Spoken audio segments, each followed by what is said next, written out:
केजरीवाल जिंदाबाद, अरविंद केजरीवाल जिंदाबाद। मोदी जब जब करता है पुलिस को आगे करता है, मोदी जब जब करता है पुलिस को आगे करता है। पूरी गुंडागर्दी है।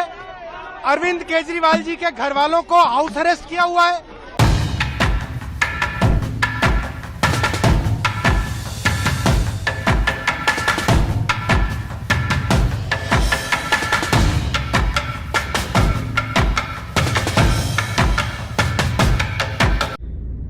अरविंद केजरीवाल जी के मामले में अंततः वही हुआ जो अपराध और भ्रष्टाचार के मामले में होता है।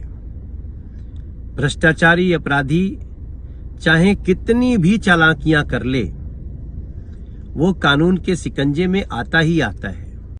दिल्ली की सियासत में बड़ा उफान बृहस्पतिवार को देखने को मिला। शाम ढलते ही मुख्यमंत्री निवास पर प्रवर्तन निदेशालय की टीम पहुंच गई और मुख्यमंत्री अरविंद केजरीवाल से शराब नीति मामले में पूछताछ शुरू कर दी।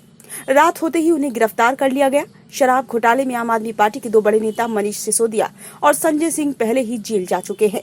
अब तक किन किन लोगों को इस मामले में गिरफ्तार किया गया है, नई शराब नीति में किस तरह के भ्रष्टाचार के आरोप लगे हैं और इसकी जांच कैसे शुरू हुई, इन्हीं सवालों का जवाब आपको यहाँ मिलेगा।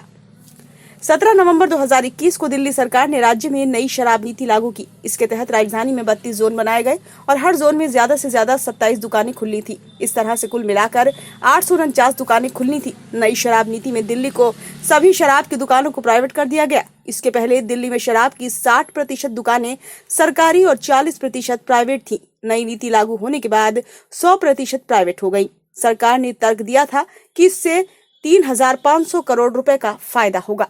जुलाई 2022 में दिल्ली के तत्कालीन मुख्य सचिव ने आबकारी नीति में अनियमितता होने के संबंध में एक रिपोर्ट उपराज्यपाल को सौंपी थी। इसमें नीति में गड़बड़ी होने के साथ ही तत्कालीन उप मुख्यमंत्री मनीष सिसोदिया पर शराब कारोबारियों को अनुचित लाभ पहुंचाने का आरोप लगाया गया था।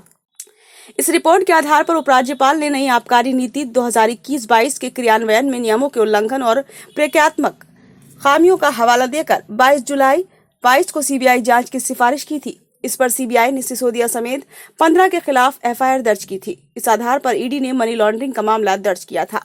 सीबीआई और ईडी का आरोप है कि आबकारी नीति को संशोधित करते समय अनियमितता की गई और लाइसेंस धारकों को अनुचित लाभ दिया गया। इसमें लाइसेंस शुल्क माफ या कम किया गया। इस नीति से सरकारी खजाने को 144.36 करोड़ रुपए का नुकसान हुआ। मामले में जांच की सिफारिश करने के बाद 30 जुलाई 22 को दिल्ली सरकार ने नई आबकारी नीति को वापस लेते हुए पुरानी व्यवस्था बहाल कर दी थी। आबकारी विभाग के प्रमुख रहते हुए मनीष सिसोदिया ने मार्च 2021 में नई आबकारी नीति का ऐलान किया था। 17 नवंबर 2021 को इसे लागू किया गया। उप मुख्यमंत्री ने कहा था कि नई नीति के तहत शराब की बिक्री में सरकार की कोई भूमिका नहीं थी। उसके तहत राजधानी में 32 जोन बनाए गए और हर जोन में ज्यादा से ज्यादा 27 दुकानें खुलनी थी। इस तरह से कुल मिलाकर 849 दुकानें खुलनी थी। नई शराब नीति में दिल्ली की सभी शराब की दुकानों को प्राइवेट कर दिया गया। इसके पहले दिल्ली में शराब की 60% दुकानें सरकारी और 40% निजी थी। नई नीति लागू होने के बाद 100% प्राइवेट हो गई। सरकार ने तर्क दिया था कि इससे 3500 करोड़ रुपए का फायदा होगा। दिल्ली आबकारी नीति मामले में कब क्या हुआ? 17 नवंबर 2021 दिल्ली सरकार ने नई आबकारी नीति लागू की। 8 जुलाई 2022 दिल्ली के मुख्य सचिव ने नीति में घोर उल्लंघन की रिपोर्ट दी। 22 जुलाई 2022 उपराज्यपाल ने नियमों के उल्लंघन की सीबीआई जांच की सिफारिश की। 19 अगस्त 2022 सीबीआई ने तत्कालीन उप मुख्यमंत्री मनीष सिसोदिया समेत 3 अन्य लोगों के घरों पर छापे मारे।